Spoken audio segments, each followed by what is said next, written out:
Pronto. E aí, pessoal, boa tarde. Sejam todos bem-vindos a mais um esplendoroso encontro da nossa disciplina Projeto e Design de Interfaces. Nesta tarde preguiçosa de segunda-feira. Segunda-feira por si só é um dia preguiçoso. Então, hoje, neste momento, nós vamos falar um pouco mais sobre o universo que rege a experiência do usuário, sobre algumas outras questões relevantes a essa temática. E aí, no caso que a gente vai discutir aqui hoje, a importância dos pequenos detalhes. Vocês devem saber que os pequenos detalhes das nossas aplicações fazem uma diferença gigantesca. E aí, nessa aula, é isso que eu me proponho a falar, certo? Antes da início, deixa eu só dar boa tarde pro pessoal. Boa tarde para o Flávio, para o Manuel, para a Edmona, para o Eric, aí para a Natália. Deixa eu ver quem mais está aqui presente na aula. Para a Darliane, Bruno, Aldenisa, Lucas e o Marcos. Então, pessoal, sejam aí todos bem-vindos. Vamos aqui dar início, como eu sempre gosto de fazer, trazendo alguns conceitos iniciais sobre a temática a ser aqui discutida, certo? Então, as pessoas, elas não experienciam produtos e serviços de uma única vez. E aí, para fazer alusão com essa afirmação, vamos pensar no Facebook. Olha só, o Facebook é um produto gigantesco com uma série de funcionalidades, aplicativos, páginas e recursos. Vocês, por si só, usam uma parcela pequena desse grande e enorme sistema. A gente está só mais habituado a abrir o Facebook, ficar rolando o nosso feed de notícias e ver o que a Dimona está fazendo, o que o Lucas está fazendo, as últimas curtidas aí do Bruno, o que a Natália está compartilhando, aí a última foto que o Eric postou, enfim, essas são as coisas que nós vemos no Facebook. Entretanto, o usuário comum, no caso, nós mesmos, não temos contato com tudo que é oferecido pela plataforma. Tem muitas outras funcionalidades nas quais nós não fazemos uso, até porque no momento não nos é tão relevante. A gente está só mais preocupado em entrar no Facebook e aí conseguir distrair a mente, fugir um pouquinho dos problemas, ver um meme, curtir a foto de algum amigo, enfim, a gente não usa todas essas funcionalidades oferecidas pela plataforma, certo? Então, aqui só resumidamente, o que seria o Facebook para o usuário comum?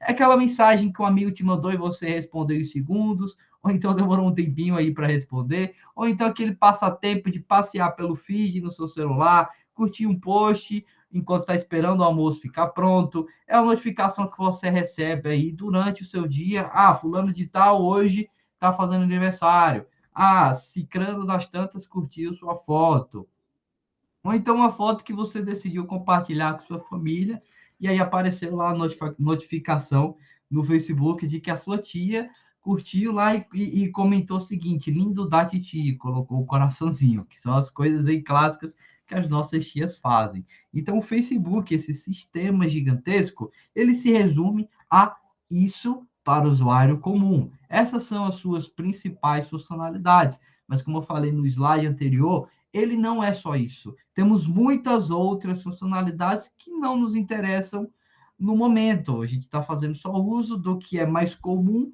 Então, são essas ações aí que nós iremos desempenhar nesse sistema.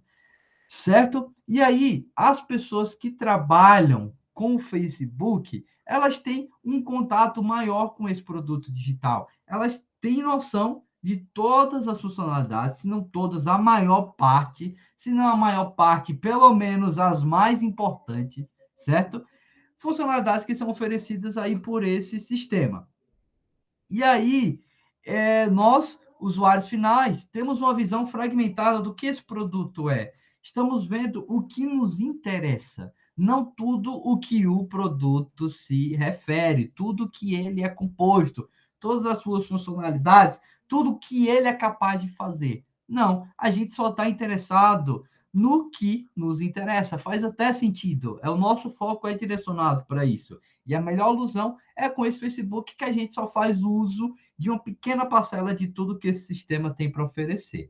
Certo? E aí, isso informa o seguinte, que o produto para nós é uma série de pequenas interações que formam uma impressão, seja ela positiva ou negativa, aí com o passar do tempo, com o passar dos usos, enfim. Então, vejam que nós estamos interagindo com pequenas parcelas desse sistema. E aí, para se construir experiências que sejam memoráveis dentro de todo esse sistema, o pessoal por trás, todo o time de desenvolvimento, tem que estar atento às pequenas interações e detalhes, porque são esses fatos que fazem toda a diferença dentro desse sistema.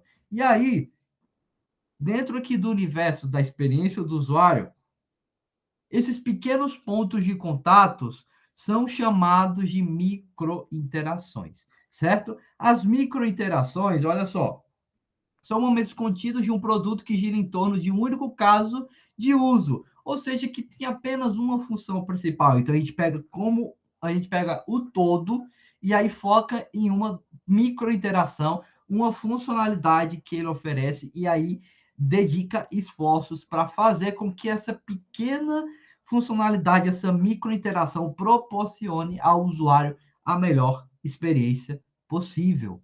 Olha só, quando você configura um alarme, faz login no site, publica um story, favorita ou curte algo, você está engajado com a microinteração, você está interagindo com a pequena parcela de um todo. Olha só, você vai fazer login no site. O login é uma pequena funcionalidade disposta por todo esse sistema. Quando você publica lá um story no Instagram, por exemplo, aí já pegando outra rede social, temos muitas outras funcionalidades, coisas que são oferecidas por essa plataforma, só que aqui estamos interagindo com uma pequena funcionalidade dela, uma das coisas que elas oferecem. Olha só, para vocês terem noção, já fazendo um spoiler do que eu estou querendo falar. Se vocês notarem, o Facebook ele tem muitas outras coisas, como gerenciamento de páginas, você criar uma loja virtual, a mesma coisa também é oferecida aí pelo Instagram.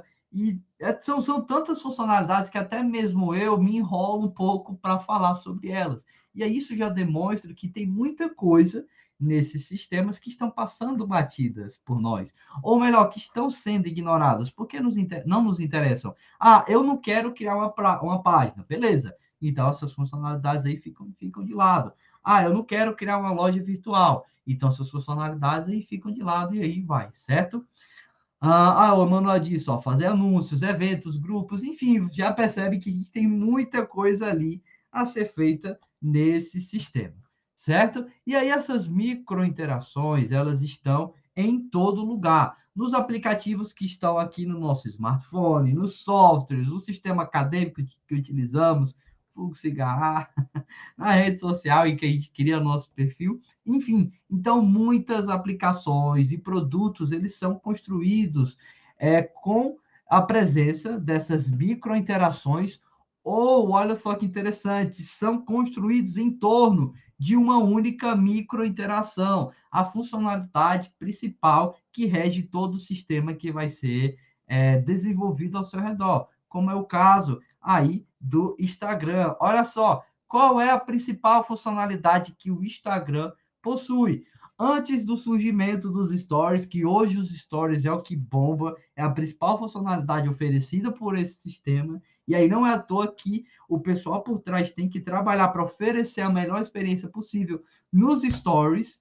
Antes de tudo isso, nos primórdios aí do Instagram, para quem usa mais tempo, sabe muito bem do que eu estou falando. A principal funcionalidade desse sistema nada mais é do que postar fotos. Então, estava aqui lá no feed da Airsoft, e aí vi alguns posts, e aqui trouxe para evidenciar isso, certo? Então, tá aqui um post aí da Airsoft, aqui outro e aqui outro. E aí, o dono desse perfil posta fotos e as outras pessoas que seguem esse perfil têm aí a possibilidade de curtir tudo que está sendo aí postado. Então, essa é uma das microinterações presentes nesse sistema, a principal funcionalidade, quer dizer, o que foi a principal funcionalidade durante muito tempo, agora ela perdeu esse patamar, perdeu esse lugar, essa posição de relevância para os stories. Hoje acho que até essa rede social gira em torno dos stories. é muito difícil alguém estar se engajando mais com seus seguidores através dos próprios posts. O alcance dos stories é muito maior do que os próprios posts, certo?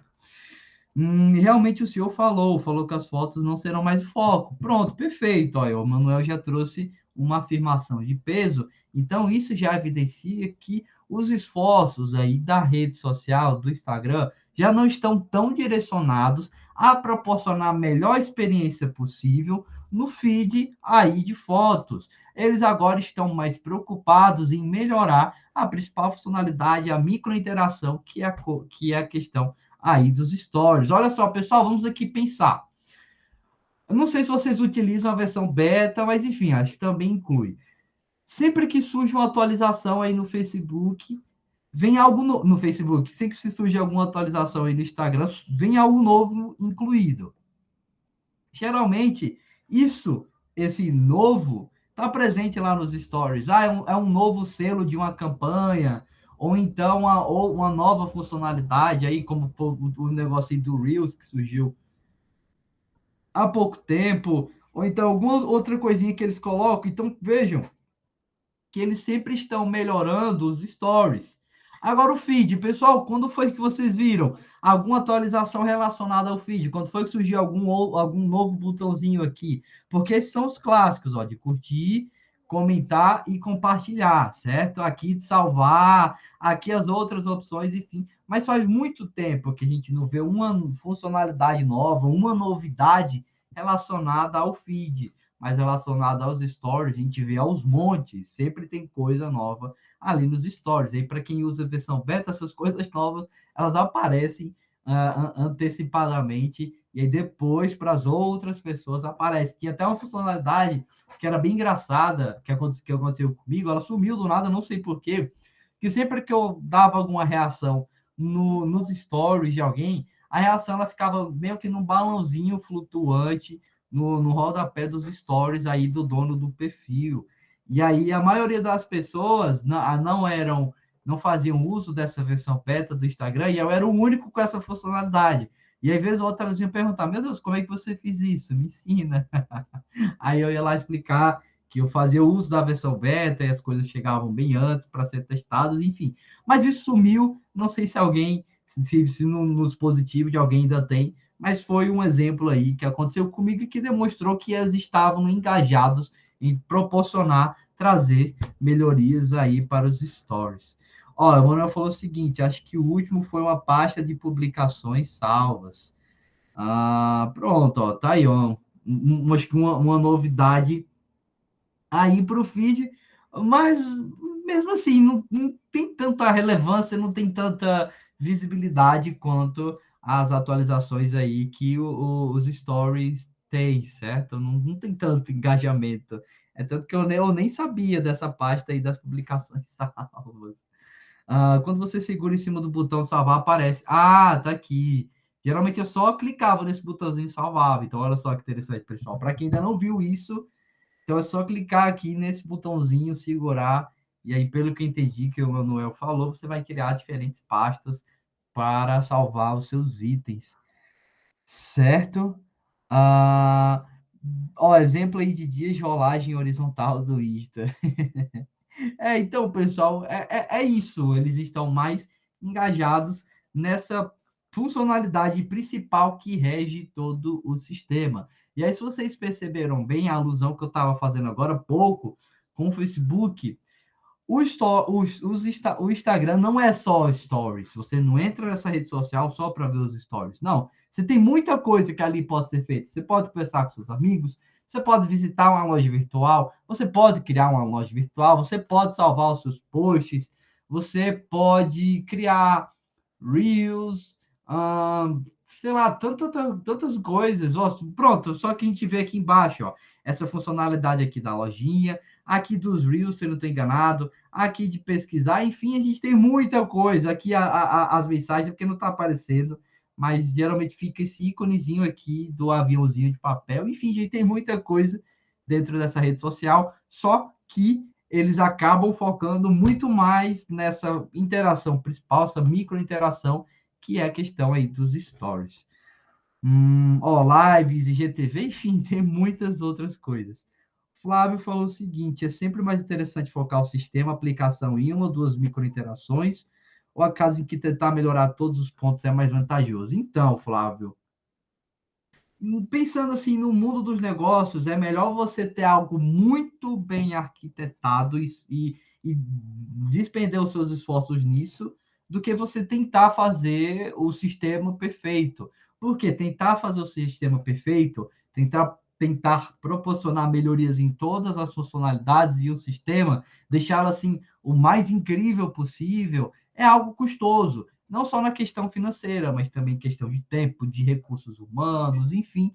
Então vai ser necessário despender muito tempo. E aí na vida real, tempo é dinheiro, é tanto que tempo é uma das medidas principais aí dentro de um projetinho de software. Então é muito mais interessante você proporcionar a melhor experiência possível na principal funcionalidade, que é justamente isso que eu vou falar nessa aula, do que você tentar abranger o sistema como um todo. É até aquela questão de você tentar abraçar o mundo com os seus próprios braços. Você não tem capacidade de fazer isso, certo? Você pode tentar fazer muita coisa, só que aí você vai ter muita dificuldade para alcançar. Então, no mundo dos negócios, é muito mais interessante você focar esforços em uma funcionalidade, na principal funcionalidade, no caso, na principal ou em duas, do que você tentar melhorar o todo. Claro, você vai trazer melhorias para o todo? Vai, é importante. Só que aí entra aquela questão de prioridades. O que é mais prioritário? Você fazer, por exemplo, uma atualização aqui no feed,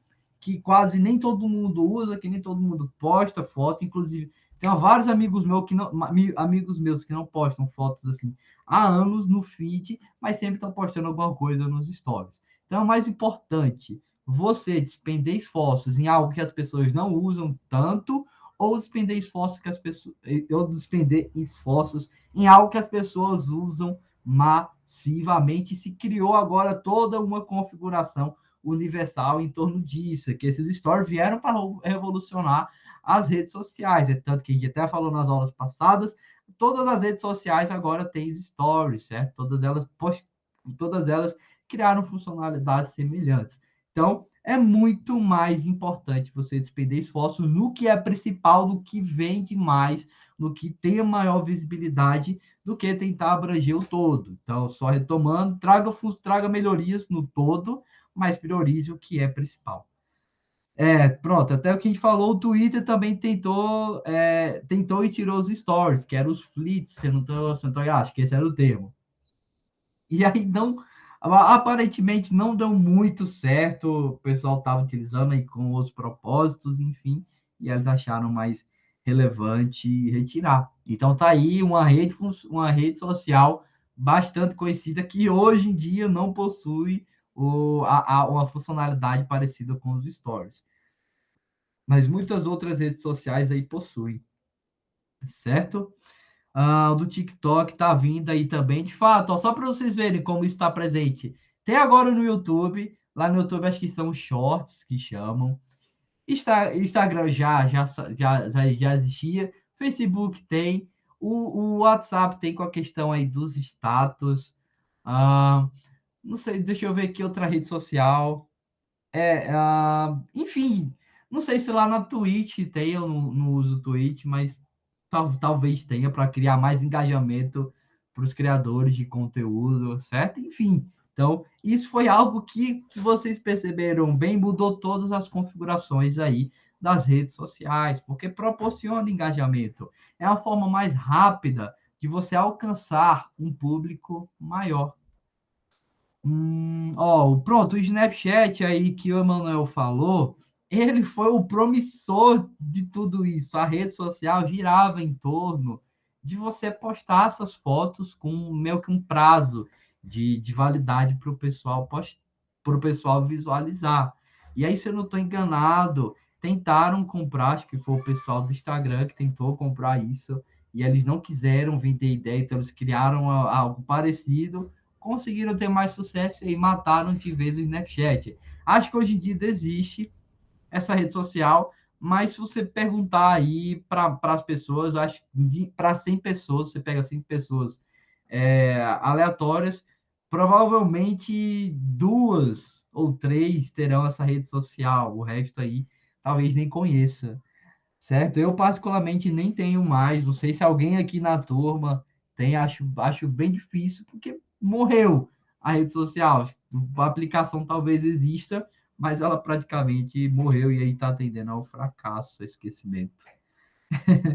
O Mark Zuckerberg quer comprar tudo, de fato, ele quer monopolizar aí a internet, certo? Então, ó, vamos ver aqui mais alguns exemplos de microinterações, coisas que são as principais funcionalidades ou que demonstram uma experiência muito boa em torno de uma funcionalidade só, certo?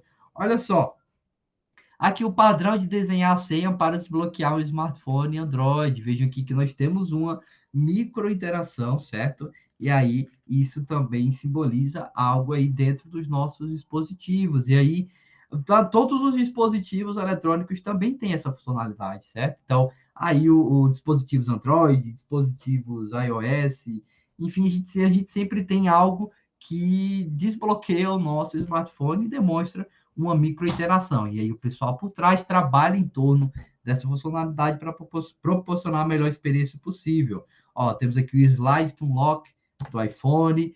Temos aí ó, a questão lá do bonequinho do Google Maps. Se vocês notarem, o Google Maps é outro sistema gigantesco, bastante conhecido.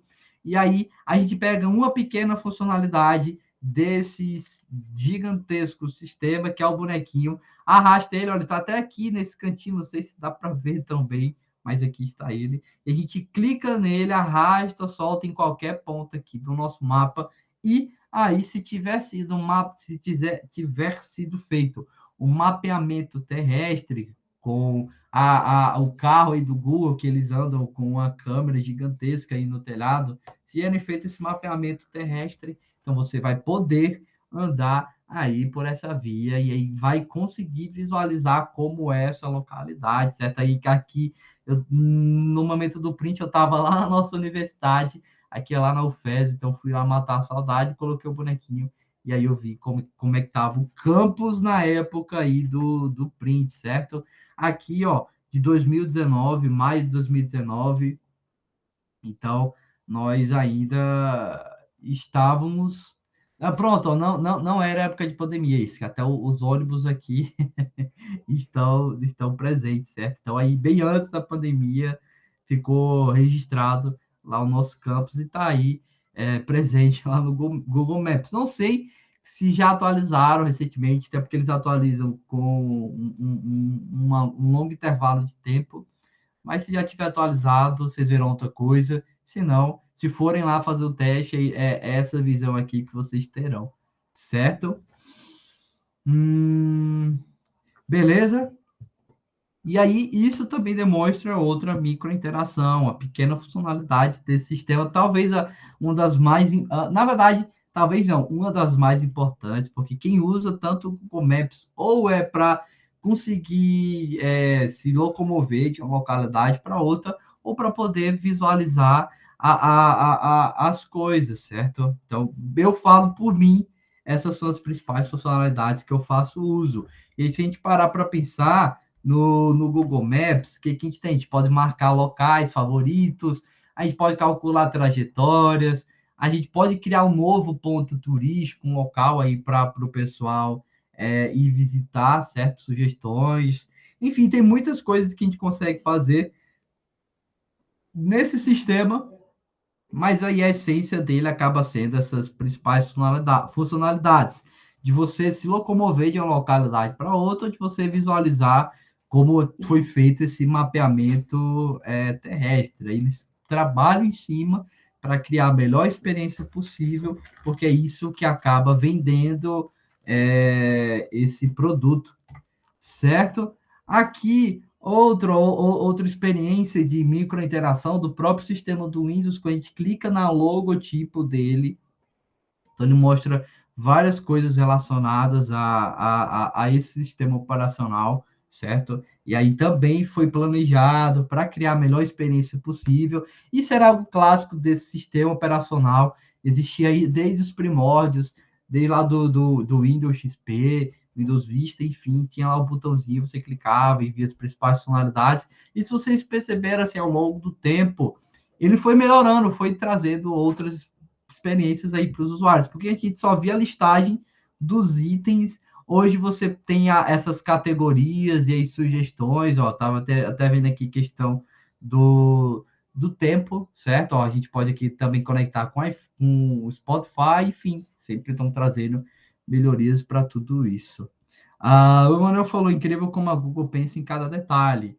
Eu fico com o pé atrás, eu fico com o pé atrás. De fato, ela surpreende bastante nos seus sistemas, mas ela deixa a desejar muito em outros, principalmente nos sistemas que eu mais utilizo, aí, como o Google Apresentações e o Google Docs, Google Documentos.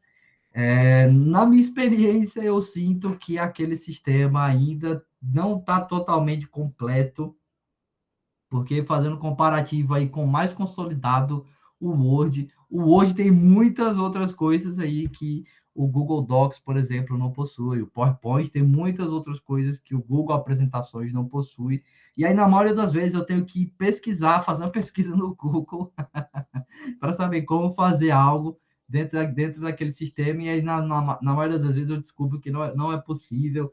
E aí lá vou eu ter uma dor de cabeça. Então, e eles estão trabalhando, óbvio, para proporcionar essa melhor experiência, deixar o usuário aí mais confortável possível, mas pelo menos até o momento, pegando esses dois sistemas, eu vejo que eles têm muitas melhorias aí a serem feitas. Na verdade, o Google é quem mais faz novos sistemas e depois mata. Faz sentido, faz sentido, certo? Então, todos esses exemplos aí que eu trouxe de pequenas funcionalidades dentro de um grande sistema são microinterações aí que foram polidas ao extremo, certo? Uma funcionalidade que acabou ganhando grande relevância, e aí, por ganhar grande relevância, as pessoas estavam utilizando bastante, então eles passaram a poli-las ao extremo, de forma a proporcionar a melhor experiência possível para os usuários. E aí, esse cuidado com os detalhes aí das microinterações contribuiu para que aquele pequeno ponto de contato dessa funcionalidade, esse pequeno ponto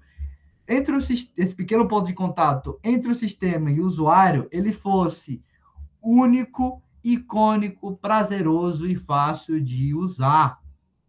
Então, são esses sentimentos que aqui a nossa área da experiência do usuário busca proporcionar para os usuários nessas microinterações. E aí, cada uma das microinterações que eu apresentei para vocês foram apenas um pequeno recorte de uma funcionalidade maior. O Google Maps, ele é só aquela funcionalidade do bonequinho, nada disso. O Instagram é aquela funcionalidade dos stories, nada disso. O Facebook é a funcionalidade de postar algo no seu feed? Não, não é. São as interações que têm mais visibilidade, certo? E aí eles acabam despendendo muito mais esforços. E aí o enfoque aqui dessa aula, desse conteúdo, não está aí no número de funcionalidades que o produto possui. Você não precisa ter um produto gigantesco com muitas coisas aí que ele é capaz de fazer.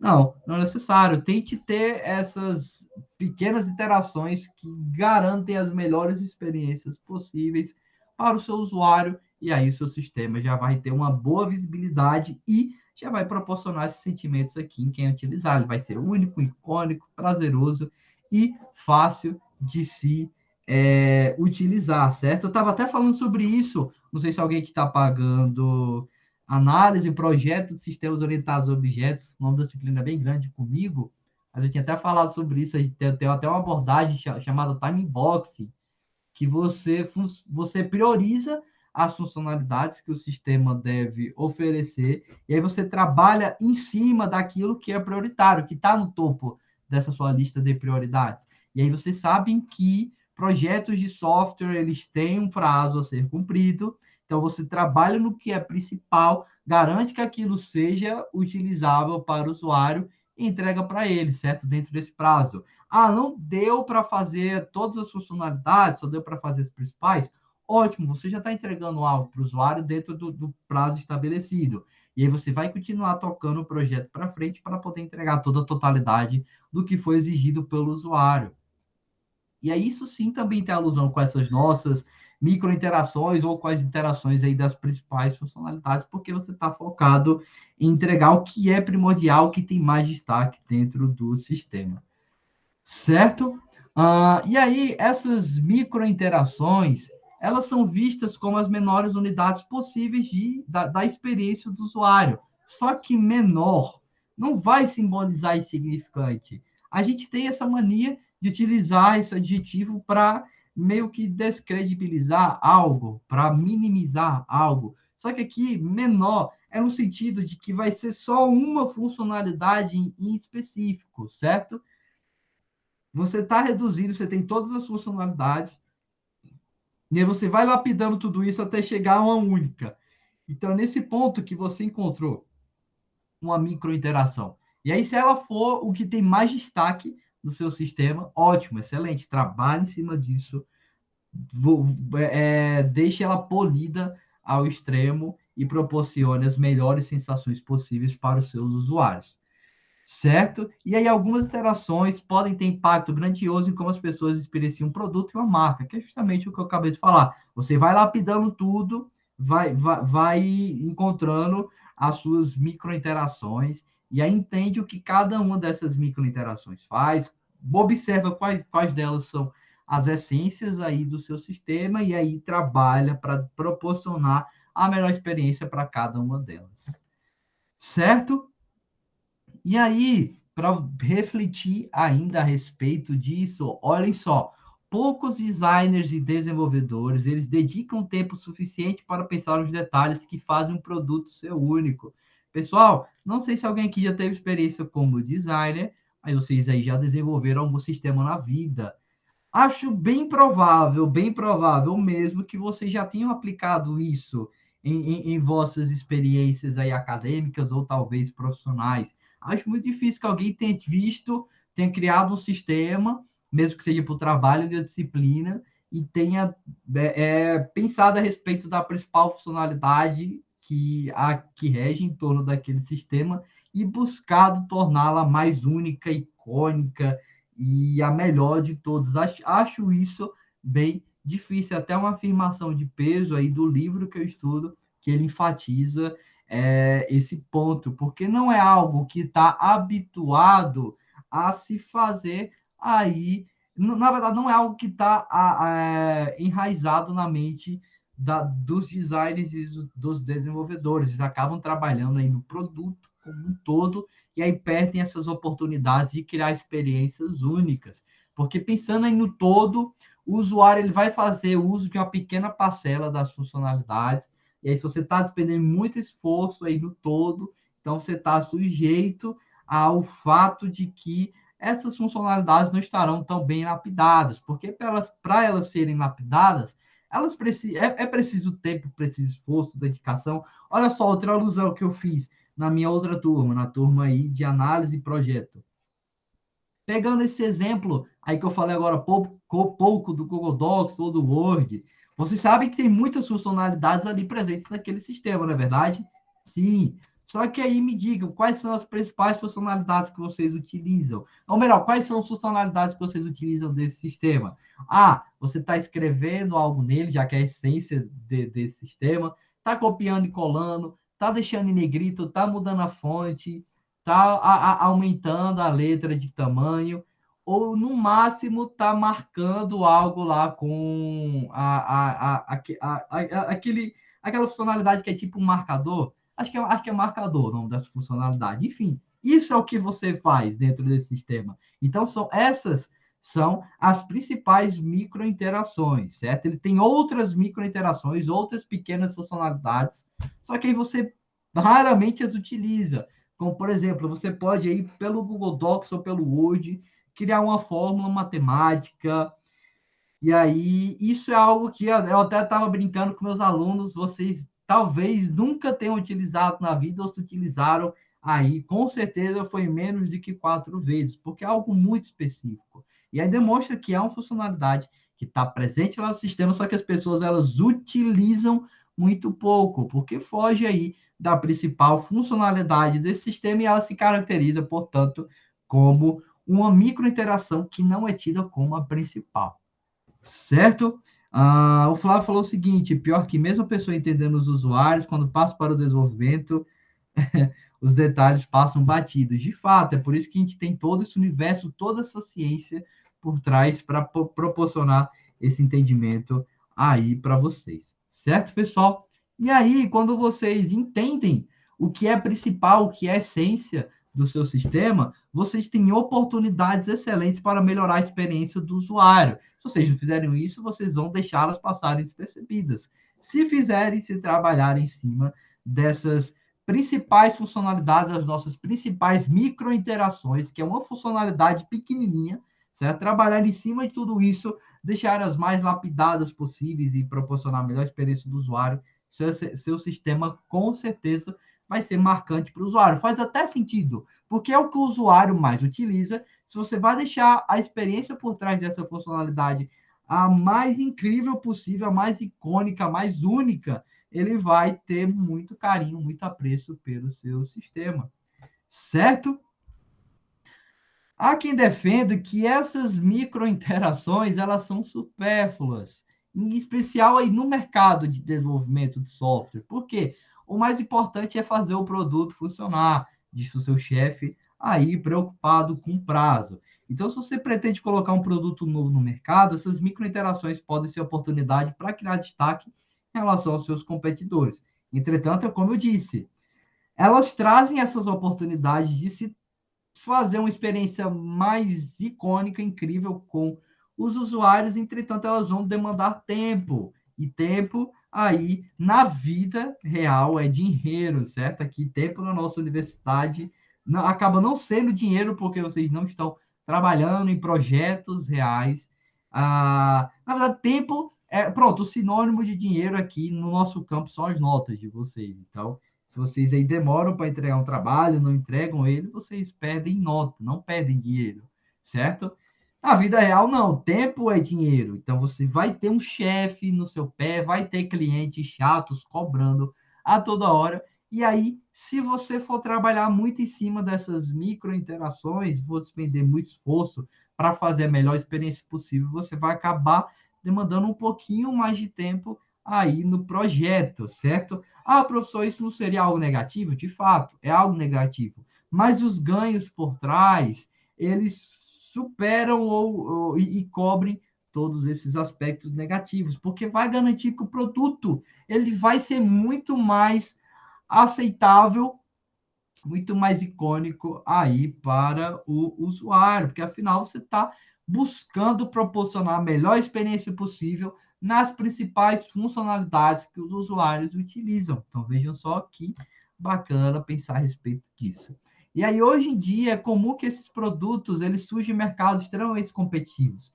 E você proporcionar essa melhor experiência acaba também sendo um grande fator aí de destaque do seu produto em relação aos concorrentes, certo? E aí todos os produtos competem pela atenção dos consumidores, então óbvio que os consumidores que tiverem boas experiências com o produto vão se manter fiéis a ele. E aí você ter essa fidelidade de consumidores, de usuários, é algo muito vantajoso para o seu sistema. E aí a grande maioria também possui funcionalidades muito parecidas ao que eu sempre venho martelando ao longo das nossas aulas. No universo de desenvolvimento de software, nada se cria, tudo se copia. Eu acho quase praticamente impossível surgir algo que seja assim, extremamente inovador, que não tem embasamento nenhum, mesmo que seja mínimo, mesmo que seja 1%, que não tem embasamento nenhum em algo que já existe, em algo que já está ao nosso dispor. Se alguém aqui, talvez não sei aí como tá a mente de vocês, mas se alguém tiver ideia de algo que seja extremamente inovador, que não tenha embasamento em nada que já existe, então você está aí com uma pepita de ouro na mão e precisa só trabalhar melhor para conseguir a sua fortuna, certo? Porque não, em todas as vezes, eu até arrisco dizer, o que surge o novo não é tão novo. Ele é inspirado em algo que já existe, tem algumas semelhanças com outras coisas, enfim. Então, se tudo que está surgindo é muito parecido, então você tem que encontrar uma forma de se destacar. E aí, uma dessas formas de se destacar é em relação a essas experiências que o seu sistema proporciona aos usuários, certo? Um exemplo bom desse é o Nubank. Pronto, o Nubank veio aí para revolucionar, mas se você parar para pensar, ele já é uma ideia embasada em algo que já existe. É um banco virtual, acredito que bem antes do surgimento do Nubank, é, já existiam essas plataformas virtuais aí de bancos, de cartões de crédito, enfim. Então, ele veio só para proporcionar uma melhoria de todos esses processos, que eram muito burocráticos, muito difíceis, não traziam uma boa experiência para o usuário, enfim, cobravam taxas abusivas, até quando os diferenciais do Nubank, quando ele surgiu, que era até algo que eu gostei bastante, era o fato dele não ter aquela taxa anual que você paga, não me recordo o nome, mas você não paga uma taxa anual para utilizar o seu cartão de crédito. Outros cartões de crédito que desde um bom tempo vigoram até os dias atuais, eles já possuem essa taxa. Pronto, anuidade. Valeu, Eric. Anuidade. Muitos cartões ainda têm, por incrível que pareça, ainda possuem essa anuidade. Muita gente utiliza e paga essa anuidade como se não fosse nada. É R$ 20 por mês, R$ 20 por mês não pesa. Beleza, R$ 20 por mês, você pega aí 20 vezes 12, você já vai ter um valor expressivo que você está só pagando para utilizar o seu cartão de crédito. Veja só que absurdo. E aí, hoje em dia, eu até pensava que isso era abusivo, mas já é algo regimentado na lei. Muitos estabelecimentos, eles cobram a taxa da maquininha. E aí eles estão assegurados por lei. Isso é válido, por incrível que pareça. É bem triste, mas é válido. E aí, olha só, você já está pagando uma taxa para utilizar o seu cartão de crédito, que é a anuidade. E, além do mais, quando você vai comprar com cartão de crédito, você ainda paga uma outra taxinha referente à maquininha. Veja só, gente, que absurdo tudo isso. E aí, a própria Nubank já veio para contornar. Óbvio que a Nubank não tem nada a ver com a taxinha que o pessoal cobra para fazer uso da maquininha. Mas ela livrou aí os seus clientes dessa anuidade. Então, quem faz uso aí da Nubank não paga anuidade. Então, aí um grande diferencial desse produto, certo? Hum, ele só focou no ponto de não ser burocrático, levou isso a outro nível.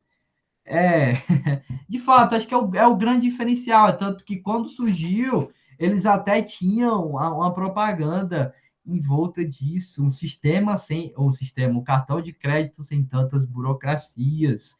E aí, se vocês notaram, cartão de crédito já existiam sistemas que regiam esses cartões de crédito, então o Nubank não foi algo que é realmente inovador, é só pautado em melhorias de coisas que já existiam. Então, mais uma vez, aí, como eu disse, aqui só voltando, não me lembro qual era o slide, mas aí no mercado de software nada se cria, tudo se copia. Você sempre está se embasando em coisas que já existiam, certo? Beleza. E aí, olha só, para a gente discutir mais a respeito disso, olha só como essa concorrência é massiva. Eu só fui lá no Google Play, na Play Store, certo? E pesquisei por um aplicativo de tarefas. Aqui eu só botei, por exemplo, o nome do Google Tarefas, que é um dos produtos aí que a Google possui. E olha só, pessoal, tá aqui o produto que eu estou pesquisando, mas olhem a listagem de produtos semelhantes a esse que eu estou buscando. Ó. Então a gente tem aqui o Google Tarefas, que é o que eu queria. Temos aqui ó, o To Do, temos aqui o Gtasks, temos aqui Task Notes, To-Do Lists, aqui To-Do List alguma coisa, aqui ó, o Zenday, aqui o Tarefas alguma coisa, aqui o Tique, Business Tasks e aqui outros tantos, vejam só, muitos concorrentes para uma única ideia, para um único sistema. Então já se embasaram nisso aqui, criaram várias outras ideias aí, várias outras agendas virtuais, certo? E aí, olha só, fui lá, abri o Google Tarefas, que era o que eu estava pesquisando, e fui ver as suas avaliações. Então, vejam só, aqui temos os comentários aí dos usuários. Então, algumas pessoas aí estão elogiando, outros já estão criticando, certo? Aqui, como por exemplo, o Tiago, ele deu nota 2 e disse o seguinte: aplicativo excelente, atende perfeitamente, prático, fez um bom elogio. Isso que uma lista de tarefas precisa ser. Beleza, vamos entender porque ele deu nota 2. Uma coisa que pode ser melhorada é poder navegar com mais facilidade entre as listas. Então, veja só que ele foi muito. Uh, ele foi muito crítico aí na sua avaliação, deu nota 2 e aí só sugeriu uma funcionalidade.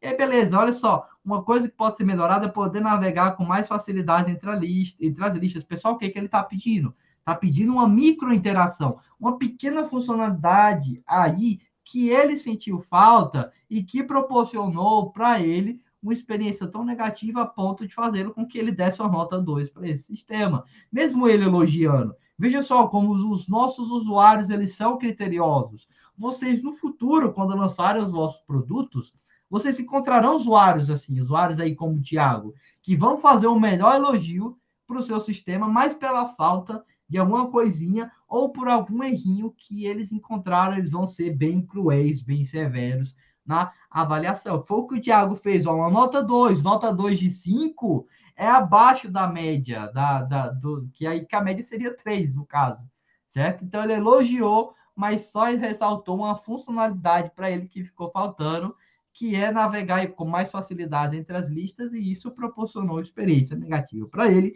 que fez com que ele desse essa nota 2. Olha só, aqui o Newton, vamos ver o que o Newton falou. Adoro o fato dele estar vinculado ao Gmail e armazenar tudo na conta Google. Beleza, mas é simples demais. Falta funções muito básicas, como progresso na atividade, olha, outra microinteração que ele sentiu falta, para saber se terminou ou não, e subtarefas. A função subtarefa simplesmente gera outra tarefa totalmente independente. Enfim, ele está falando aqui muitas outras coisas. E aí, se a gente for ver toda essa crítica aí do Newton, vai ver que ele está sugerindo funcionalidades, coisas que ele sentiu falta, e essas funcionalidades seriam as nossas microinterações, pequenas parcelas aí do nosso sistema. E para vocês notarem, isso fez falta para ele.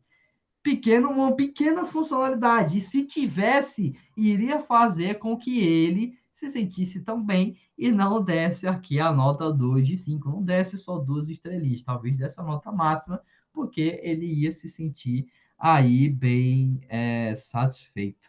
Certo? Deixa eu ver aqui o que vocês estão falando. A Play Store é tão bonita no celular, já a versão web, de fato, é bem feinha. Porque tem poucos usuários que usam a versão web. Pronto, ó. Aí o Francisco já justificou o motivo, certo? Então, é bem melhor, aí já fazendo alusão, é bem melhor focar na visão principal desse sistema do que nas suas visões secundárias. Então, a versão do web, quase ninguém utiliza, eu particularmente só utilizei aqui para poder pegar melhor esses comentários, mas não faz nem sentido, porque se você, por exemplo, se eu quisesse instalar aqui o Google Tarefas, eu não vou instalar o Google Tarefas na minha máquina, no meu notebook. Eu vou instalá-lo no meu smartphone, onde a minha conta está configurada. Então, eu clico aqui desse sistema na sua versão web, e aí ele já instala no meu dispositivo móvel, no meu smartphone. Isso não é tão prático. É só uma visão aí que esse sistema proporciona, mas não é tão prático. Então, por isso que as pessoas não utilizam tanto, e também por isso que não é tão necessário, não é prioridade você tentar deixar essa interface mais bonitinha, que foi aí a crítica que o Emanuel fez. Certo? E aí, olha só, pessoal. Como eu tinha dito agora há pouco, no mercado de desenvolvimento de software, nada se cria, tudo se copia, então você sempre vai estar embasado em coisas que já existem e vai buscar melhorias para tudo isso. Exemplo aí que a gente discutiu agora há pouco foi o Nubank, certo? E aí, olha só, outro sistema aqui, nós estamos aqui com as avaliações aí do Google Tarefas, vimos algumas críticas relacionadas a ele, e aí temos o Task Agenda, certo? E aí o Task Agenda é uma proposta similar ao Google Tarefas. E aí, olhem só, as avaliações deles. Os usuários, ó, estão aqui dando, ó, 5 estrelinhas. Olha só, peguei 4 comentários, os quatro últimos comentários E aí foram só comentários positivos. Diferente dos comentários aí do Google Tarefas. Ele ainda está com a nota boa, 4,5. Entretanto, os comentários aí que as pessoas fazem detonam esse sistema, enfatizam que elas não tiveram uma boa experiência.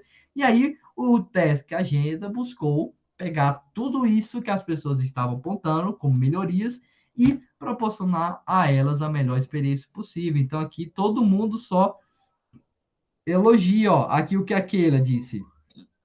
Muito bom, simples, prático e funcional do jeitinho que eu estava procurando. Super recomendo. A opção de áudio ajuda muito, então, olha, é um diferencial. Aqui o que a Daisy disse, aplicativo bem fácil de usar, gostei bastante do design. Olha aí o design influenciando a avaliação do usuário.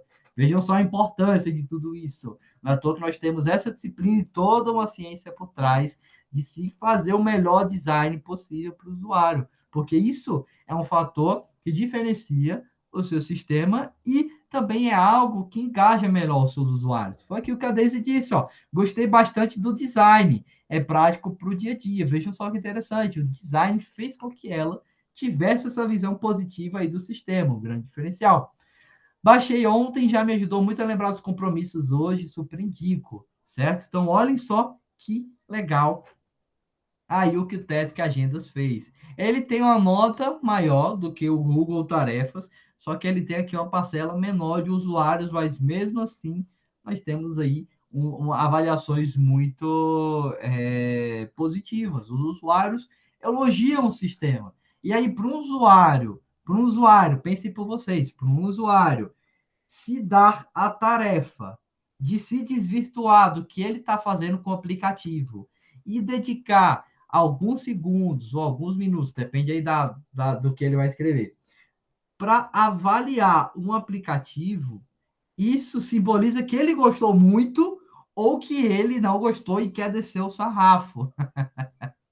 Então, nós temos aí esses dois contrapesos. Eu, particularmente, só elogio um aplicativo quando eu gosto muito, ou só vou fazer uma crítica quando eu não gostei muito. Se eu estou meio ímpar, beleza, tem alguns errinhos, tem alguns probleminhas, mas tem até algumas vantagens, enfim, então eu nem perco meu tempo indo lá na Play Store deixar um comentário. Eu só deixo nesses dois casos extremos. Quando eu gosto muito, ou quando eu não gosto muito, certo? E aí os usuários também fazem isso, certo? Pensei por vocês só vão descer o sarrafo lá na Play Store quando vocês estão bem chateados com a aplicação, ou só vão lá elogiar quando de fato é algo muito bom que te surpreendeu, e aí você, como aluno aí da área da tecnologia, foi lá e fez aí um elogio aí para os desenvolvedores, para o time aí por trás, e aí deixou todo mundo orgulhoso.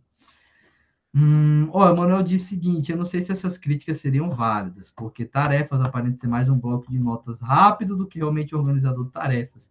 É tanto que ele é um atalho ao lado das ferramentas do Google. Pronto. É um sistema similar, certo? É o que eu estou apontando. Não é totalmente um Google Tarefas 2.0, certo? É um sistema que tem funcionalidades parecidas. E aí o que eu estou apontando é que no Google Tarefas os usuários trouxeram diversos pontos de melhoria e isso foi utilizado em consideração para melhorar o Task Agendas. E aí, como vocês viram, ó, nós temos aqui muitos concorrentes, tá até aqui o Task Agenda, certo? Quando você pesquisa pelo Google Tarefas, se esse aplicativo apareceu aqui na listagem, é porque ele tem semelhanças, tem similaridades com o que você estava procurando. Não faz nem sentido, por exemplo, você vai buscar aqui, você busca GTA, por exemplo, e aí aparece no primeiro resultado do jogo GTA, e aí nessa listagem aparece Guitar Hero. Não faz sentido. Por exemplo, são dois jogos aí bem diferentes, com estilos bem diferentes. Então, isso nunca vai acontecer, porque na própria pesquisa se prioriza trazer coisas que sejam similares. E aí, se apareceu aqui nessa listagem, é porque ele tem similaridades com tudo isso, certo? Calma aí, ele corrigiu aqui. Críticas dos usuários no Google Tarefas. Espera aí, deixa eu ver se eu entendi agora. Parece ser mais um bloco de notas do que realmente organizador de tarefas. Fiquei meio confuso agora, Manuel, não entendi muito bem. Professor, tá me Ah, escutando? É tô. porque, tipo assim, essas críticas que os usuários colocaram aí no Google Tarefas, Ah, é como se eles entendessem que o Google Tarefas fosse realmente uma coisa para organizar as tarefas. Mas o Google Tarefas dá mais para entender que é só um bloco de notas rápido ali para a gente fazer a anotação rapidamente. sim, entendi, entendi. Mas de qualquer forma, pelo menos o que interessa aqui para a gente são essas opiniões dos usuários. E são opiniões embasadas em pequenas funcionalidades aí que ficaram faltando desse sistema, certo? E aí é só isso que eu quero priorizar. A gente não está preocupado em entender o que é o Google Tarefas, tudo o que ele é capaz de fazer. O que eu estou só enfatizando é que os usuários eles apontam essas necessidades, coisas que eles sentiram falta, e aí isso demonstra melhorias que esse sistema precisa proporcionar para atender essas necessidades dos usuários. Esse é o ponto que eu quero chegar, certo? E aí o Task Agendas também é outro ponto que eu só enfatizei, que ele tem funcionalidades tão boas, tem um design tão bom, que as pessoas se sentiram na necessidade de vir elogiar esse sistema e deixar esses comentários positivos aqui para os desenvolvedores e para a comunidade ao todo, para todo mundo ver que esse realmente é um sistema bom e que vale a pena utilizá-lo. Esse é o princípio do que eu quis falar, certo? Talvez tenha ficado um pouquinho confuso, mas em resumo era isso que eu queria, certo? O Vinícius falou o seguinte, cheguei agora, certo? Beleza, Vinícius. Eu vou subir lá no YouTube e aí você assiste depois, você pega o comecinho aí da discussão para poder se situar melhor. Mas, assim, em resumo, a gente está falando sobre microinterações. Microinterações são as pequenas funcionalidades de um software e a gente está priorizando a discussão nessas funcionalidades que são a essência do sistema, porque você vai despender mais esforços nessas principais microinterações, fazer com que elas sejam icônicas, únicas e tragam a melhor experiência possível para o usuário, porque se elas são através delas que o usuário mais vai interagir com o seu sistema. Então, em resumo, é isso que a gente está discutindo aqui. Certo? Então, olha só, são tantos produtos similares aí no mercado, que estão disponíveis aí para o usuário, que eles optam por aqueles que são mais agradáveis de usar. Pessoal, quando vocês pesquisam alguma coisa lá na Play Store ou aí na loja do iOS, que eu não me recordo o nome, quando vocês procuram por algum aplicativo, vocês priorizam pelos mais bem avaliados. Acho bem provável que alguém aqui na turma veja um aplicativo com a nota baixa e aí decida instalá-lo. Se alguém fizer isso, é algo bem comum. Acho que você está só tentando dar uma segunda chance para esse sistema ou você quer ver por si próprio se ele é tão ruim quanto as pessoas aí estão enfatizando. Então a gente sempre opta por aqueles que são mais agradáveis de usar, aqueles que têm as melhores notas, as melhores avaliações, enfim, a gente sempre opta pelo melhor. Isso é óbvio. O usuário ele não procura pelo aplicativo que permita anotar a sua lista de tarefas, por exemplo. Ele procura pelo aplicativo que torna essa tarefa agradável e fácil de realizar. E aí, uma dessas classificações aí que ele consegue mensurar quais são os melhores aplicativos é através das notas e das avaliações que os usuários fazem no seu aplicativo, certo? E essas microinterações, elas trazem diferenciação em mercados com produtos similares. Por exemplo, aí, do que a gente estava discutindo, dois aplicativos que, de certa forma, têm similaridades entre si. E aí, eu, particularmente, se tivesse escolhido entre o Google Tarefas ou o Task Agenda, escolheria aí pelo Task Agenda, porque as avaliações ali estavam bem melhores. E aí, mais uma vez, se o Task Agenda apareceu nos resultados da pesquisa do Google Tarefas, então é porque eles têm similaridades entre si, certo? E esses pequenos detalhes, quando bem projetados, eles trazem benefícios para os usuários e empresas. Para os usuários, a melhor experiência possível, para as empresas, a melhor visibilidade, o carinho da comunidade aí de usuários, certo? Então, aqui só ressaltando de forma melhor embasada, para os usuários, quando você trabalha muito bem em torno dessas microinterações, o que você proporciona? Interações bem desenhadas, que serão fáceis de utilizar, vão causar a sensação de que o produto é mais eficiente, vão torná-lo mais agradável e vão aumentar o seu nível de engajamento. Os usuários vão se engajar mais com a sua aplicação. Para as empresas, as interações bem desenhadas vão trazer fidelidade entre o usuário e o produto, e fidelidade do usuário com o produto é essencial para que o seu produto ele não caia no limbo do esquecimento, para que o seu projeto ele não passe por uma curva de uso, certo? Em que as pessoas utilizam muito e depois vão deixando de utilizar, porque isso vai fazer com que o seu sistema vá morrendo aos poucos. As microinterações bem desenhadas proporcionam taxas de conversão para o produto, proporcionam experiências memoráveis e melhora a percepção que os usuários têm. Então, para as empresas, os ganhos aí são mais por questão de visibilidade e fidelidade aí da comunidade de usuários, certo? Aqui, enfatizando mais sobre isso, olha só, uma grande preferência dos designers da nossa comunidade é pelos produtos da Apple, porque olha só, ela tem uma popularidade justificada pelo nível de cuidado com os detalhes das experiências que eles oferecem. Não sei se alguém aqui na turma utiliza iPhone, mas se você que utiliza iPhone começou utilizando Android, deve ter notado uma diferença gigantesca. Por quê? A Apple, ela possui um conjunto de diretrizes que eu falo ao longo das nossas aulas, chamada de Human Interface Guidelines, que são coisas que eles prezam estarem presentes nos seus produtos, porque vão trazer esse diferencial e vão defender aí a marca com unhas e dentes, certo? São coisas que eles esperam que os seus produtos contenham. E aí, o que eles fazem é algo tão bom, que justifica a popularidade aí dos produtos da Apple. Se vocês pararem para pensar, as pessoas têm grande apreço pelo iPhone, não só pela câmera, por exemplo, porque a câmera é o grande tchum aí do iPhone, mas também pelas experiências que esse sistema operacional, o sistema operacional deles e os aplicativos possuem. De fato, falando aqui com a experiência da área que eu tenho, as coisas são muito bem feitas. Uma coisa que eu gostava bastante é que quando o usuário cometia um erro, meio que vibrava a tela, não o telefone, ele meio que vibrava, tipo, dando assim um negativo. Você não ia conseguir fazer aquilo. Isso eu achei muito legal. E é uma das coisas que está aí nessas diretrizes da Apple, certo? O Human Interface Guidelines. É algo bem diferente.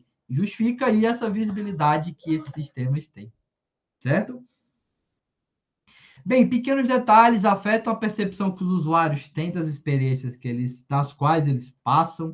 Isso é o que a gente já está discutindo. Se esses pequenos detalhes forem tão bem arquitetados, tão bem projetados, então os usuários vão ter uma visão muito positiva do seu produto digital, seu aplicativo, seu sistema, enfim.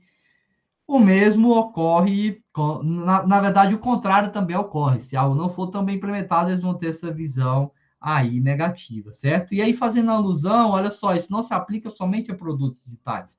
Vejam só, em restaurantes, a espessura e tipo de guardanapos tem um impacto direto no preço que os usuários estão dispostos a pagar pela refeição. Olha só, um pequeno detalhezinho que já demonstra algo importante, certo? Olha só, deixa eu mostrar aqui para vocês. A qual tipo de restaurante você associa esses guardanapos abaixo? Me digam aí, a qual vocês associam esse primeiro e esse segundo? Respondem rapidinho no chat, só para vocês verem e entenderem aquilo que eu estou querendo falar. Olha, Manuel deu a sugestão dele. Pronto, o Vinícius aí também deu. O que mais, pessoal? Vamos interagir, vamos se engajar um pouquinho mais. Deixa eu só ver como é que vocês interpretam isso. Aí, ó, o Bruno já mandou uma coisa mais específica. O Eric também. Pronto, o Eric Jacan. Então, pessoal, de fato, olha só. Qual o propósito do guardanapo? Que o usuário utilize para se limpar. Caso ele, quando ele for comer, ele se suje e utilize o guardanapo para se limpar. Beleza. Essa funcionalidade aí, esse é o propósito do guardanapo. Mas como vocês bem apontaram, temos aqui esse guardanapo mais simples, que vocês encontram mais facilmente aí na lanchonete da praça, como o Bruno disse.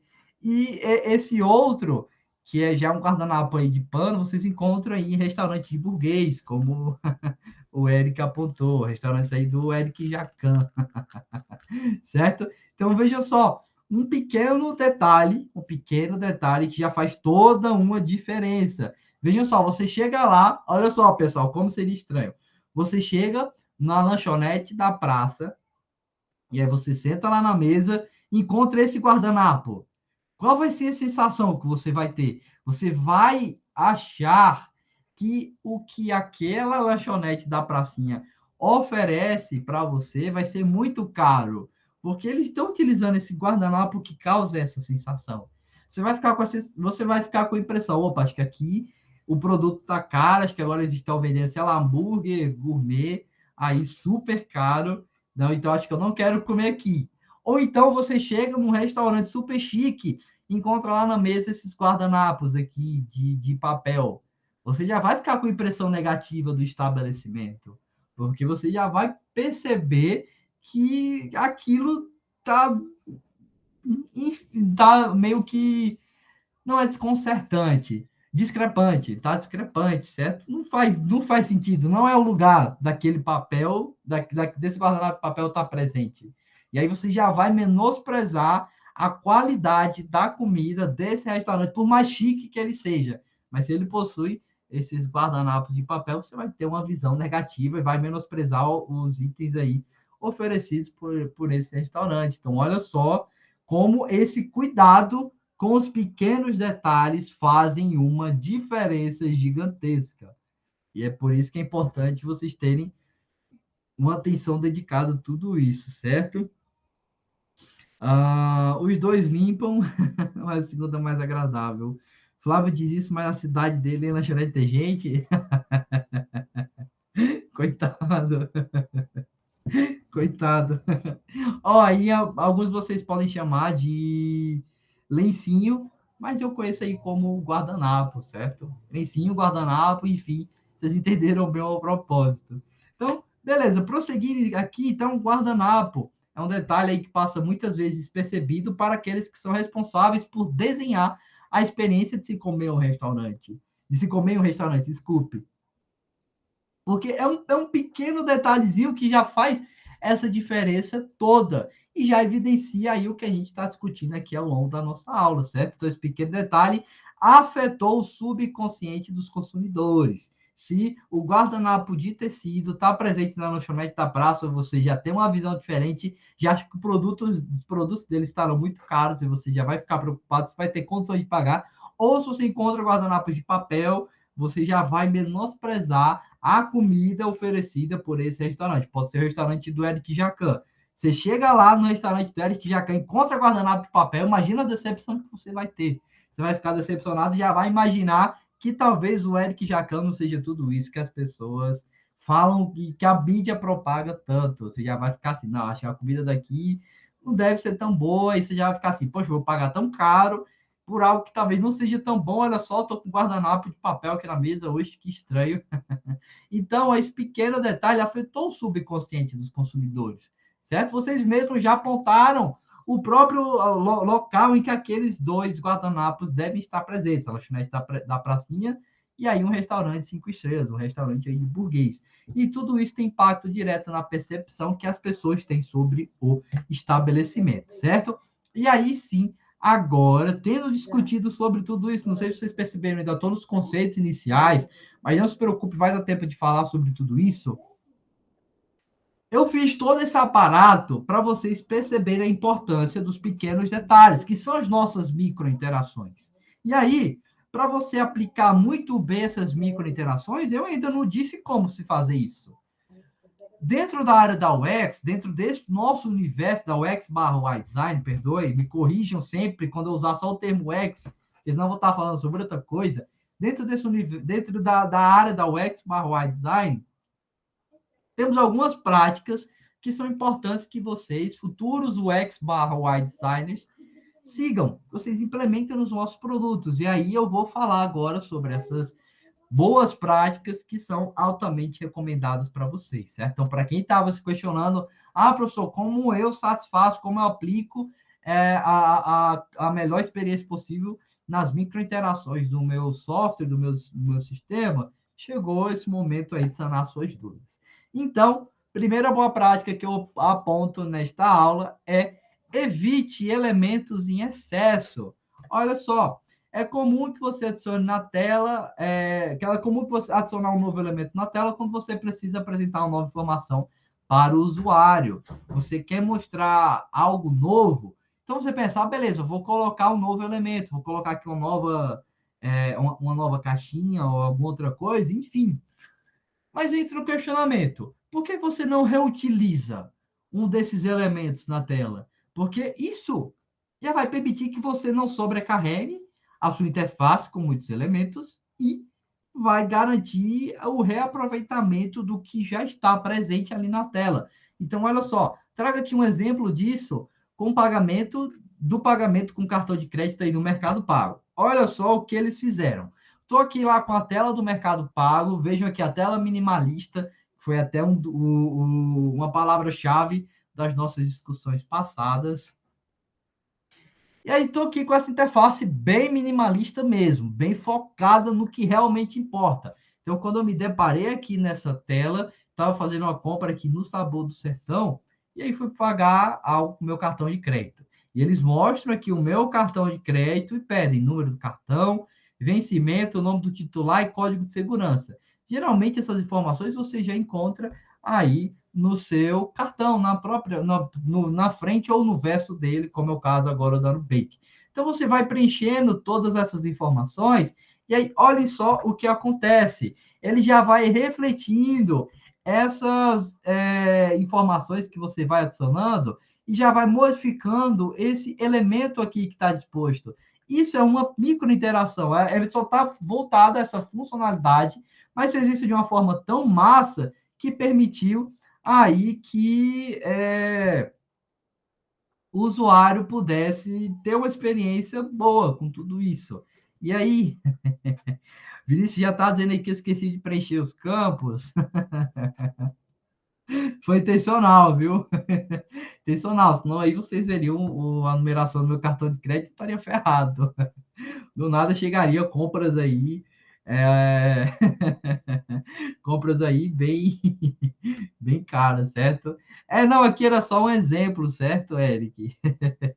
Era só um exemplo, não concluí essa compra aqui, não. Aí eu falei, gastar R$ 100 em lanche, em comida. Gosto de comida, mas acho que eu ficaria com a consciência pesada se eu gastasse tanto em um só lanche, certo? Então, aqui, esse é um exemplo de uma microinteração. Essa funcionalidade principal desse sistema aí do Mercado Pago lapidaram tão bem que proporciona essa melhor experiência para o usuário. Então, ele vai preenchendo, e aí nesse elemento aqui que já está presente, eles estão evitando elementos em excesso, que é essa boa prática que eu estou apontando para vocês, então eles já aproveitam o que já estava disposto na tela, e ao contrário de criar outros elementos, trazer essa excessividade de elementos na tela, eles já reaproveitam o que tem, isso é algo muito bacana, certo? E aí, olha só, aqui é porque na maioria dos cartões de crédito, isso já não é tão válido. Por exemplo, ali na Nubank, você já não é mais dessa forma, mas antes era, vamos pegar os cartões de antigamente. Você tinha essas informações presentes aqui na frente do cartão. Massa. E aí, quando você clica aqui, olha só, pessoal, que legal ainda, como eles fizeram algo muito massa. Quando você clica aqui, ó, em código de segurança, antigamente, pegando o exemplo da Nubank, o código de segurança ficava na parte de trás do cartão de crédito. Então, quando você clica nesse ponto aqui para inserir um código de segurança, esse cartãozinho virtual ele rotaciona e aí mostra a parte de trás e aponta exatamente para o campo em que você vai encontrar essa informação. Então, vejam só que legal. Isso proporciona uma boa experiência para o usuário e também é algo que guia ele. Para usuários leigos que não sabem utilizar tão bem cartão de crédito, isso aqui é um diferencial gigantesco, porque vai oferecer todo o apoio que eles precisam para conseguir preencher essas informações aí de forma adequada. Então, vejam só que legal, uma pequena... um detalhe, que é uma boa prática, na verdade, para as microinterações e que fazem e que fez a diferença gigantesca aí na interface desse sistema. O que eu vi, eu achei muito massa, achei muito vantajoso. Pessoal, só uma curiosidade. Vocês sabem aí por que A Nubank agora não coloca mais as informações na frente do cartão de crédito. Você sabe Por por que que a Nubank segurança. faz? Por segurança. Isso, segurança, mas não foi só por conta disso. Design também. Ficou mais bonito. Também, mas não é só por conta disso. Foi só para postar a fotinha com cartão, professor. Isso. Quando a Nubank surgiu, era algo tão inovador que as pessoas elas estavam meio que postando fotos com seus cartões de crédito. E aí pegava o cartão de crédito, que eu não tô com ele aqui. Mas pronto, tô com ele aqui. Olha só. Tá aqui no meu bolso. Peraí. Aí, claro que eu não vou mostrar a parte de trás. E eles pegavam, mostravam o cartão de crédito, tirava foto, ó, agora eu faço parte da Nubank. E aí tirava foto. E aí o pessoal era tão leigo que nessa foto já pegava todas as informações do cartão de crédito, porque vinha tudo na frente. Quer dizer, quase tudo. Mesmo o código de segurança que geralmente vem atrás. E aí isso era perigoso, muito perigoso. Porque terceiros estavam tendo acesso aí às suas informações. Então, isso foi um dos motivos que fizeram com que eles mudassem o design. Claro, também pela questão estética, pela questão de segurança, mas justamente pelo fato das pessoas estarem sempre tirando fotos e vazando as informações do seu cartão. Eu estou vendo aqui agora, e aí aqui atrás já está tudo que eu preciso saber desse meu cartão de crédito. Antigamente não, antigamente eu teria as informações presentes aqui na frente e o código de segurança atrás, certo? Pode falar, Vinícius, você levantou a mão? Uma vez, eu raramente entro no Twitter, mas uma vez eu entrei, Hum, aí eu curto a página siga a página da Neon e tinha lá, uma pessoa tinha postado a foto do cartão estampada, a parte da frente. Aí, antigamente, o antigo design tinha tanto os dados como o nome, como inclusive o CVV. Vixe, um prato cheio. Aí, bem, gente, eita. menino, tire isso, pelo amor de Deus. Ó, E tá isso vendo foi aí? para qualquer pessoa que seguisse a página, conseguia ver. Isso aí, Meu Deus do céu, é complicado, viu? Com as fraudes de hoje em dia, os cartões estão tirando até do verso agora. O é, número, né? menina, pague, trocou de nome por causa de tanta fraude.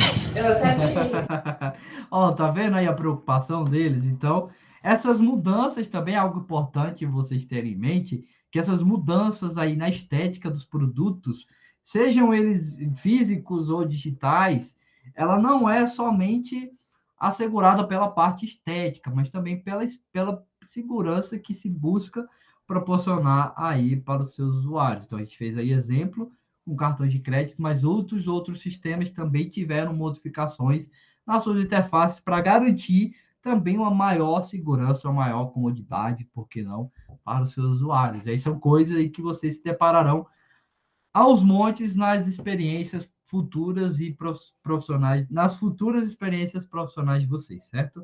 O do Mercado Pago só vem com QR para validar o cartão. Ah, que massa, o do Mercado Pago eu não conhecia. Diferente, viu? Diferente. Beleza? Então, prosseguindo aqui, como vocês viram, aqui está só o que eu apontei, certo? Para quem for estudar por esse slide posteriormente, que essa interface ela passa duas mensagens diferentes. A miniatura do cartão apresenta os dados do cartão à medida que o usuário preenche, simulando o cartão real, e a miniatura também indica a localização do código verificador, que é o nosso CVC, ao clicar no campo de seção do estado.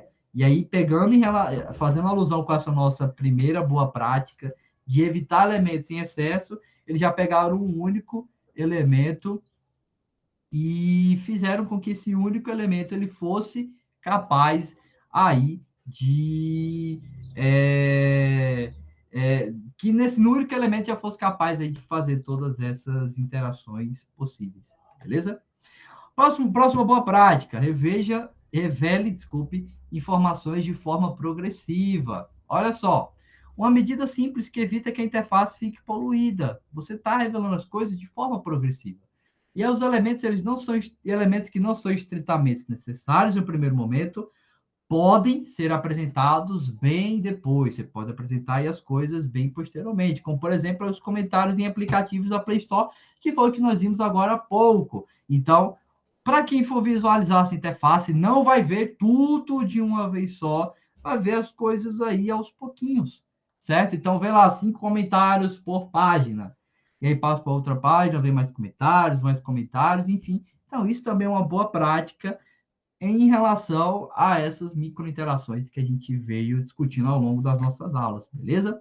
E aí, quando você vai, ó, criar um comentário, e aí veja aqui que nós temos, ó, o botão de escrever uma avaliação, por exemplo, então ele também já não deixa tudo visível de uma vez só, deixa essas interações, e aí o usuário vai interagindo com cada uma delas, então vai revelando esses elementos de forma progressiva, tanto aqui os comentários, como um comentário que eu posso fazer, porque eles poderiam muito bem ter deixado aqui o campo de escrever o comentário, só que aí deixaria essa interface poluída, teria elementos em excesso, não estaria revelando as coisas de forma progressiva, e óbvio que seria trazer prejuízos à experiência do usuário. Então, quando eu cliquei aqui nessa opção, escrever uma avaliação, então já abriu aqui essa telinha, certo? E aí aqui eu vou poder escrever algo aí para os meus para os meus usuários, vou poder escrever algo aqui para o pessoal por trás desse sistema, vou poder fazer minha avaliação e aí no final dar minha nota,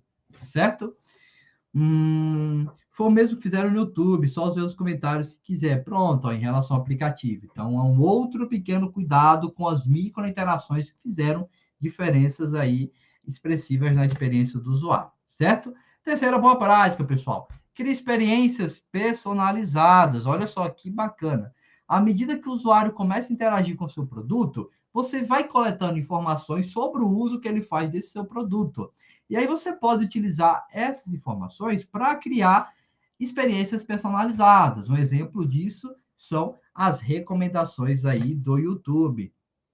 Então, olha só, aqui eu tirei um print da minha tela inicial do YouTube, eu estava na minha conta, e ele traz recomendações aqui de conteúdos que são relevantes ao meu gosto, certo? Coisas que eu gosto de visualizar, como, por exemplo, aqui, ó, criando a interface de um aplicativo de comida, ou então aqui um jogo que eu gosto bastante, o Dead by Daylight, Call of Duty, enfim, certo? E aí, quando eu atualizei essa página, olha só, ele já modificou aqui as sugestões. Por quê? Ele tem posse dessas minhas informações, de como eu utilizo esse meu sistema, e aí vai trazendo essas informações personalizadas, certo? Aqui no caso, Eric, não tem alusão, nesse momento não tem alusão aí com as propagandas que são bloqueadas pelo Adblock, certo? Aqui eles estão pegando dados da minha experiência de uso, eles conseguem fazer isso através dos cookies e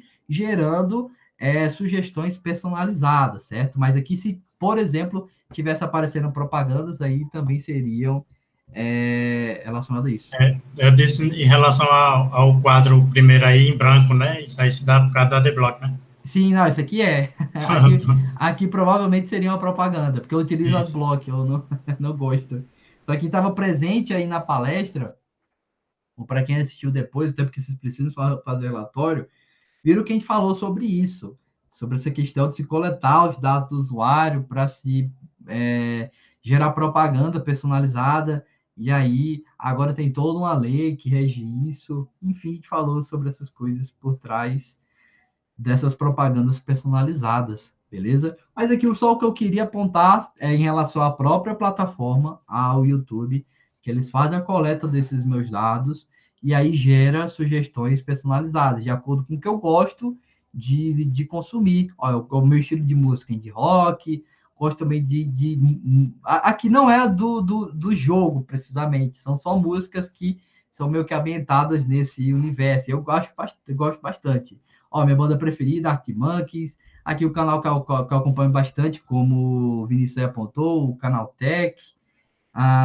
Enfim, esse canal muito massa, ó, Código Fonte TV, recomendo bastante para vocês, alunos da tecnologia, enfim. Então, isso aqui é algo aí que é possível de se criar essas experiências personalizadas, certo? E aí são coisas que vocês podem muito bem sugerir nas vossas interfaces. Afinal, coletar esses dados não é algo difícil, não é algo assim de outro mundo, é algo que os devs conseguem muito bem fazer e você pode fazer uso desses dados coletados para criar essas experiências personalizadas dentro da sua plataforma. E isso aqui também são micro-interações, certo? Porque aqui, qual é a principal funcionalidade aí do YouTube? São ver os vídeos.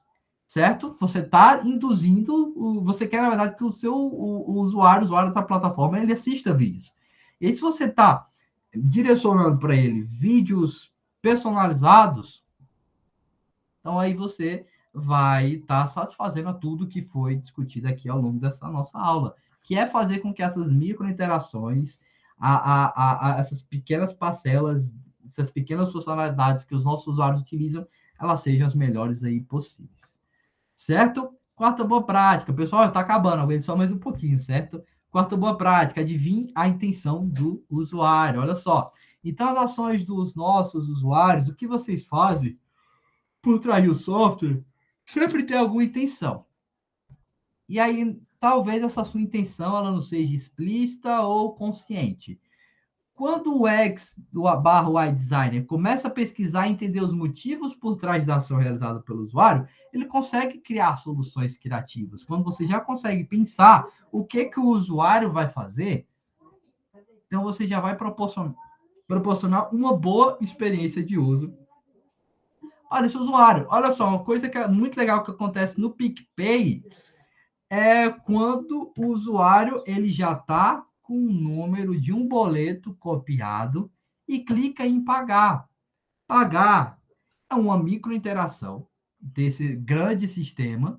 Na verdade, é a principal, que é o sistema de pagamentos. E aí, quando ele clica em pagar, isso foi tão bem arquitetado que se faz essa verificação.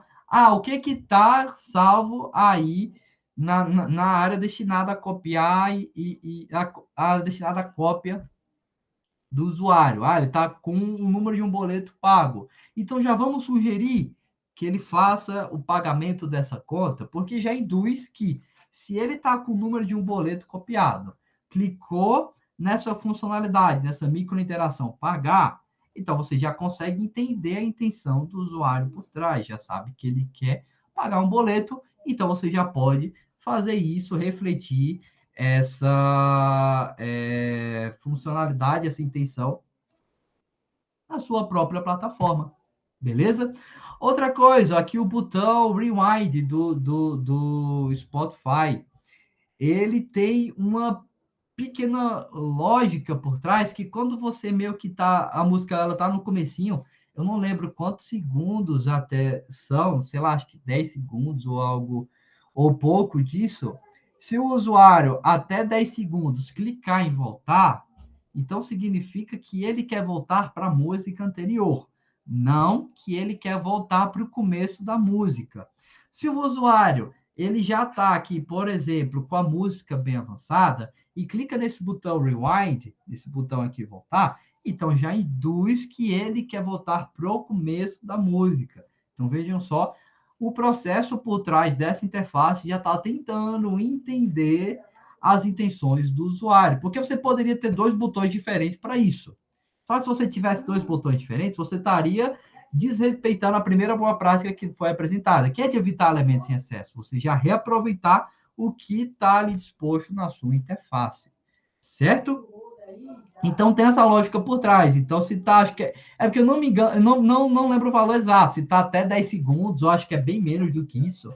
O usuário clicou nesse botão, ele quer voltar para a música anterior. A música já está bem avançada, então ele quer voltar para o começo da música, certo? Então, isso aí já satisfaz duas boas práticas, que é de evitar elementos em excesso, já vai ter dois botões, e de adivinhar a intenção do usuário. Beleza? Quinta boa prática, expressa a personalidade aí da sua marca. Então, nos dias de hoje, os consumidores são expostos com muita mais frequência a interfaces criadas por uma marca. É muito comum que as marcas elas sejam tão fortes que elas já possuem as suas próprias interfaces, certo? Então, é bom que se expresse isso, certo? Então, pensa só, em quantas vezes você tira o seu Android e o iPhone do bolso e utiliza a sua interface. E você faz isso de uma maneira infinita, infinitamente maior do que o número de vezes que você vê um comercial de alguma dessas marcas que criaram esses sistemas operacionais. Ou seja, você está muito mais engajado com a marca em si do que visualizar essa marca em outros meios, certo? E aí todos os pequenos detalhes que estão por trás dessa marca vão dizer muito sobre a personalidade dela. Olha só, quando você digita um password, uma senha incorreta lá no iOS, aí a janela ela sacode de um lado para o outro, dando a entender que você não vai ter acesso de forma alguma, ela não está permitindo que você acesse. Você vai tentar aí digitar a senha de acesso aí no iPhone, e aí a tela treme como se fosse assim, não, você está errado, você não vai entrar. Eu não vou ceder acesso. Isso é uma coisinha legal. E reflete a personalidade dos produtos aí da Apple, certo? E aí não há necessidade de uma mensagem formal informando esse erro. E ter essa mensagem, ela soa muito mais fria do que a divertida animação criada pelos designers da Apple. Ou seja, nos dispositivos Android você já tem essa mensagem, essa coisa mais fria. Nos dispositivos aí da Apple você já tem essa coisa mais calorosa, mais dinâmica, mais divertida. Enfim, certo? Então isso também evidencia a expressividade dessas marcas. Outro exemplo, olha só, que eu quero falar mais sobre isso lá na frente, é a própria questão aí do Instagram. O Instagram ele tem uma defesa muito forte da sua marca registrada, de como o seu produto ele é desenhado. É tanto que a interface no dispositivo Android, no dispositivo iOS, é praticamente a mesma, são praticamente iguais. Se tem diferenças, são diferenças assim pequenininhas, coisas que são digamos assim, elementos nativos desses dois sistemas operacionais, aí, do Android e do iOS, certo? Então, eles defendem com unhas e dentes a sua marca, a sua própria interface, que é a marca registrada, e aí, se for necessário, só fazem algumas pequenas alterações. E aí, isso também é uma boa prática relacionada a todas essas nossas microinterações, porque, querendo ou não, esse era o tema principal. Então, eram essas 5 boas práticas que eu queria trazer aqui para a turma, coisas que são sugeridas aí de vocês seguirem, porque vão fazer uma diferença enorme nos vossos sistemas, na vossa interface, beleza? Então, como conclusão aí da nossa aula, o que nós estudamos aqui hoje? Vimos que um dos papéis que vocês irão desempenhar, futuros UX/UI designers, é identificar a oportunidade de prestar atenção a esses detalhes, certo? E aí, quando você trabalha diretamente com esses testes de utilidade, você vai ver o quão gratificante é ver a reação das pessoas quando descobrem esses pequenos detalhes, esses pequenos cuidados aí que você fez na sua interface. Você pensou em algo que foi muito bem lapidado, e aí quando você vai testar, a gente fala isso lá na terceira unidade, você vê a reação das pessoas, você tem um feedback dela, isso é algo muito engrandecedor. E não só para isso, não só essa questão de trazer paz de espírito para o UX-design, para o UX/UI design, mas também pela diferença, pelo diferencial que o seu produto acaba tendo. A interface acaba ficando muito, muito, muito, muito boa, e aí isso acaba engajando muito mais os usuários. Isso a gente discutiu ao longo da nossa aula, certo? E aí tudo isso acaba sendo a soma dos pequenos momentos de surpresa e de boas habilidades que fazem com que os seus usuários se apaixonem pelos produtos que usam. Então, veja só, esse cuidado com esses pequenos detalhezinhos já fazem toda essa diferença. E aí, quando você trabalha em cima desses pequenos detalhes, você tem a possibilidade de melhorar a vida das pessoas, a vida aí dos seus usuários, vai deixá-los mais satisfeitos, mais engajados, vai criar uma certa fidelidade, vai fazer com que eles dediquem parte do seu tempo a irem lá na loja com o seu aplicativo ou aonde o seu sistema está disponível e tecerem um comentário, darem uma boa nota, enfim. Então, esses cuidados aí com esses pequenos detalhes são muito relevantes no campo profissional que, acredito eu, vocês irão seguir, certo? Tá aqui a referência, mais uma vez, esse livro maravilhoso aí do Fabrício. E é isso, certo, pessoal? Então, agradeço aí pela atenção e aí a gente se encontra na nossa próxima aula, certo? Então, valeu, pessoal. Acho que agora, enfim, vocês estão livres. Aí já são 3h40. Então é isso. Então, valeu, professor. Obrigado, Flávio. Então, a gente se encontra aí na nossa próxima aula, certo? Já passou mais do que da hora, você deve ter outra aula. Enfim. Então, valeu aí, Natália, Vinícius, Emanuel, Flávio, Eric, aí o Bruno, Valeu, pessoal. Um abraço aí para todos e tchau, tchau. Fui.